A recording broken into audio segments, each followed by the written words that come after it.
Here's the thing nobody prepares you for about college drop-off days. You can be proud of who they've become and devastated by who you're no longer needed to be. In the exact same moment, and both feelings are not only normal, they're necessary for your healing. I'm running from Third Act Society. The drive home from dropping my daughter at college was probably one of the longest 3 hours of my life. Not because of traffic or distance, but because I was learning to hold two massive emotions simultaneously. Overwhelming pride in our readiness and overwhelming grief at my own irrelevance. Today, I want to share how to honor both emotions without letting either one consume you. Because the goal isn't about choosing between joy or grief. It's learning how to hold both with grace. If you're dreading the drop-off day because you don't know how to handle the emotional complexity, hit the notification bell. We're going to talk about the both and reality that nobody else is willing to address. Everything you've read about emptiness transition talks about either the excitement of freedom or the sadness of loss. But the real experience, it's both simultaneously. And that's where most of us get stuck, thinking we have to choose a side.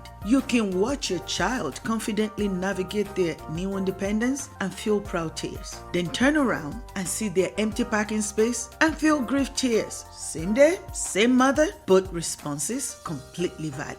You can celebrate their competence while mourning your obsolescence. You can be excited about their future while grieving the end of your era as their daily guide. You can feel grateful for 18 years of meaningful work while feeling lost about what meaningful work looks like now. The mistake we make is thinking these emotions are contradictory. They're not contradictory, they're complementary. The depth of your pride reflects the depth of your investment.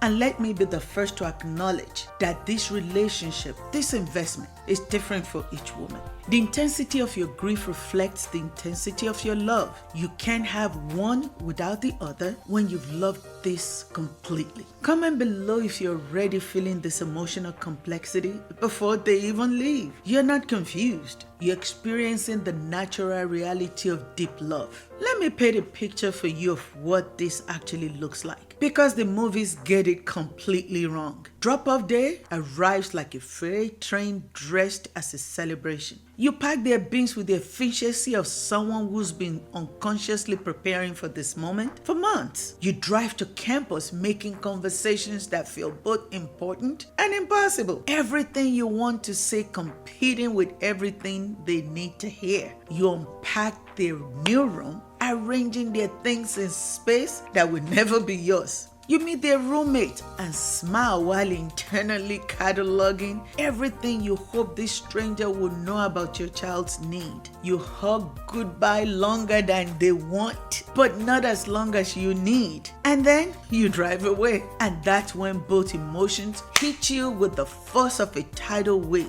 The pride is magnificent. Look what you built. Look who they've become. Look how confidently they're stepping into their future. You did this. Your love, your guidance, your countless acts of nurturing created this capable human being. The grief is equally magnificent. The job you've loved most is complete. The daily intimacy of knowing their every need, mood, and struggle is over. The version of yourself that existed primarily in relationship to their immediate needs has just been laid off from the most important work of your life. Both emotions are true. Both emotions are necessary. Both emotions deserve your attention. Here's how to honor both emotions without being destroyed by either. First, plan the drive home as intentional time. Don't fill it with podcasts or phone calls. Don't rush to get busy with other things. Let yourself feel whatever comes up during those quiet highway miles or air miles. Talk to yourself, to God, to your child's spirit, to whatever presence feels right. I remember that drive home from Elon, 3 hours of highway with nothing but my own thoughts and the passenger seats that still smell like a perfume.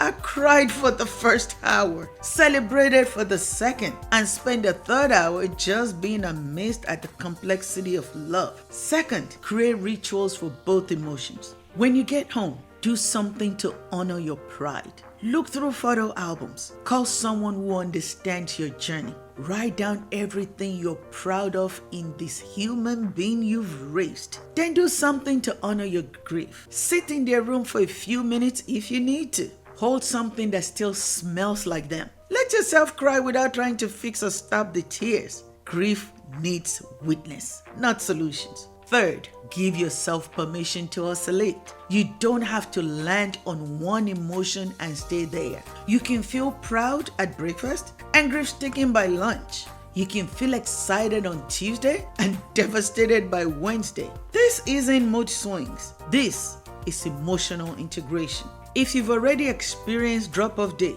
share one thing that helped you honor both the pride and the grief. Your wisdom could help another mother navigate this complexity. The both end doesn't just apply to drop-off day. It's going to be your reality for months, maybe years, and that's actually a gift. Though it won't feel like one initially, you'll feel proud when they handle their first crisis independently, and sad that they didn't call you for advice. Both feelings matter. You'll feel excited when they make new friends, and left out that these relationships are forming without your witness. Both responses are natural. You'll feel grateful when they come home for breaks, and feel frustrated when they treat your house like a hotel. And trust me, they will.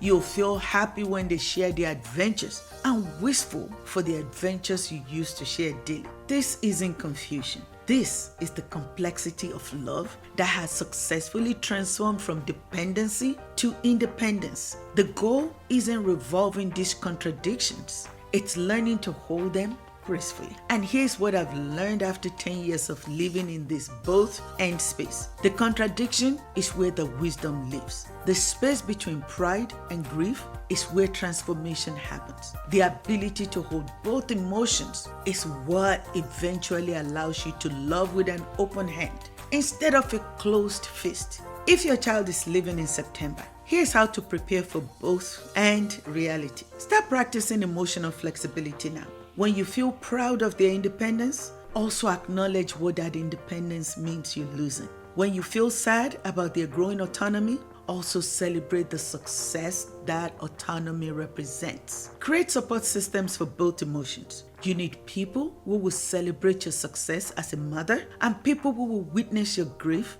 as a woman. This might be different people, and that's okay. Plan specific ways to honor both feelings on drop-off days. Pack tissues for grief. Trust me on this one, you're going to need it. And champagne for the celebration. Save that for when you get home. Definitely not when you're in the car. Schedule something meaningful for after you get home. Something that honors both what you're losing and what you're gaining. Most importantly, practice self-compassion for the emotional complexity. You're not doing this wrong if you feel everything at once. You're doing this like a mother who's loved completely and is learning to love differently. Share this video with another mother who's been told she should pick a feeling about her child's independence. Sometimes the most helpful thing we can do is normalize the complexity of real human emotion. Here's what your child needs to see from you during this transition: that you can celebrate their independence without needing to hide your own adjustment.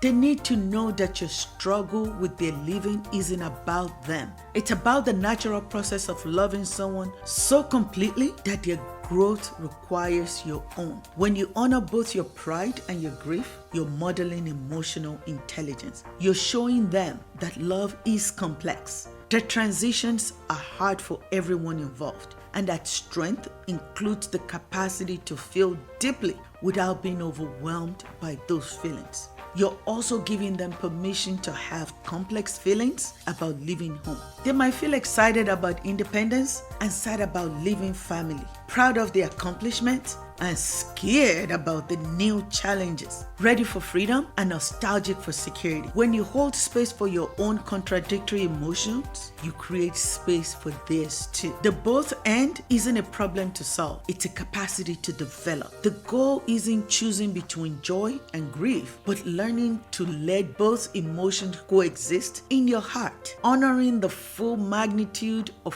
what this transition means. This is advanced emotional work. work. This is the kind of love that expands beyond your capacity to hold complexity, nuance, and paradox. This is the love that teaches you that human experience is rarely either or. It's usually both and.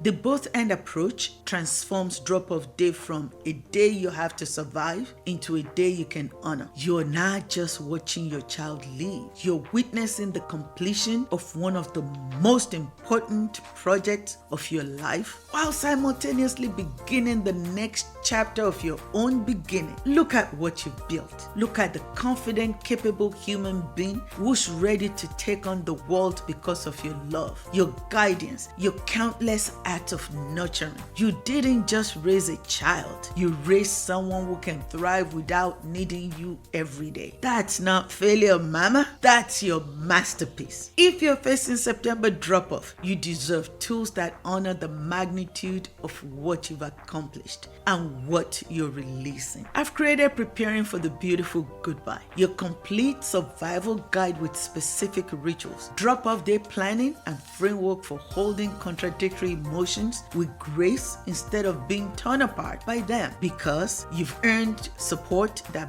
matches the depth of your love. What emotions are you most afraid to feel about your child leaving? Share it below. Sometimes naming your fears help us realize they just love wearing a different outfit. And subscribe for more content that honors the full complexity of maternal love.